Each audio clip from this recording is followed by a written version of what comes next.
Hey everybody, look, in this session, we're going to be going through Toowoomba and if Toowoomba stacks up to your investment property requirements. Just before we proceed, a quick word of warning. This is my advice disclaimer. Any information provided in this presentation is purely general information. It's all factual information. It does not constitute any financial, legal, tax advice, or otherwise. I strongly recommend that you seek professional financial advice tailored to your goals, financial situation and needs before making any investment decisions. I am not condoning or discounting Toowoomba. I'm simply providing some of my research for your benefit. And if anything, you can consider whether this area is suitable to your property investment goals, but only after your own careful consideration. So look, in Toowoomba, property prices have been climbing since around about 2022. You can see there that property prices have spiked after a long and subdued growth over the long term, going back to around about 2005. Over the last 5 years, though, there's been a considerable amount of investment into Toowoomba, and there's a fair bit of infrastructure that's going on there as well that has seen property prices climb. You can see that the majority of properties over the last 12 months, majority of property areas or suburbs have gone up greater than 12% per annum over a 12-month when we look at the housing value index. And rents have also grown as well in this time frame, albeit by amounts, in some cases between 0 and 5 and other cases between 5 and 10%. So look, not as much rental growth as we've seen in other areas. You're looking at roughly 5 to 10% in most areas in Toowoomba over the last 12-month period. If we look at the vacancy rate, Toowoomba is relatively sparse in terms of rental vacancies. You can see there that we've climbed from highs of 4% in 2017 here, all the way to roughly 1% by the end of 2022, beginning of 2023. And now we've come back down to your 0.5, 0.6% in terms of vacancy rate. So a definite trend. You can see a couple of peaks and troughs there. We're definitely coming towards the bottom of a new low and a new trough as well. Similar story for total property listings. We have never had fewer property listings on the market in Toowoomba. You can see here that we're looking at roughly, that looks like around about 500 to 600 property listings there.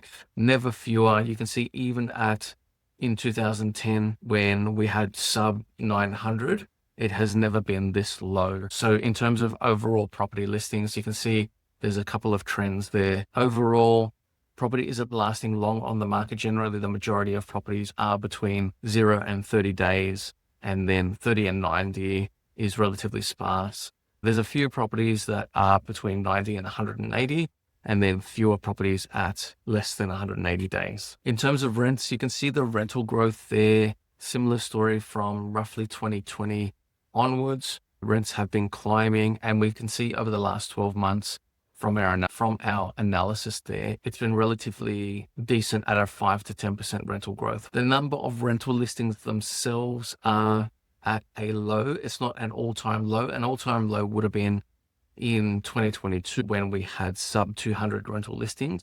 Now it's not much more in terms of rental listings. You are seeing a couple of peaks. Overall, number of rental listings are increasing, but the vacancy rate is down, which means that there are more rental properties overall in the area. In terms of the case study here, this property recently sold in Toowoomba. It is a 3-bedroom, 2-bathroom, 1-car property that sits on 658 square meters. It sold for $649,000, and stamp duty for this property will be roughly $25,000. Total upfront costs will be around about $155, give or take, for things like your building and pest and title searches and a few other bits and pieces. It's currently rented, this one, at 3.2%, which is really undervalued. For something like this, you'd be looking at around about $500 per week, of which the rental appraisal is at. And you can see here the 3-bedders, typically for a 3-bedder, you're looking at around about 500. You're looking at around about 550 in terms of a price point, and your gross rental yield is going to be roughly 4% in this area. Interest-only loan repayments based on an 80% LVR is going to be about $23.80 per month at a 5.5% interest rate. Your council rates are going to be about $3,000. Water rates just under $800. Landlord and building insurance around about $2,500, depending on the area, the property type, your security, a few other bits and pieces. And it also depends on policies and procedures. And then your property management, a default rate of 8.8%, depending on which property manager you go with. Overall, you're looking at an annual cash flow deficit of around about $11,000 in year one, or $213 per week. And then from there, you would hope that your rent will be going up. And if you pay down any of the principal, your loan repayments will be coming. So thank you everybody for watching. If you do have any questions on if Toowoomba is a good area for you, or if you are looking on receiving specific property investment advice, please don't hesitate to reach out. I would love to be able to chat and discuss further with you around your property investment goals. Otherwise, please don't hesitate to like and subscribe. It really supports what I do and enables me to record more videos just like this one. Thanks again. Have a great day.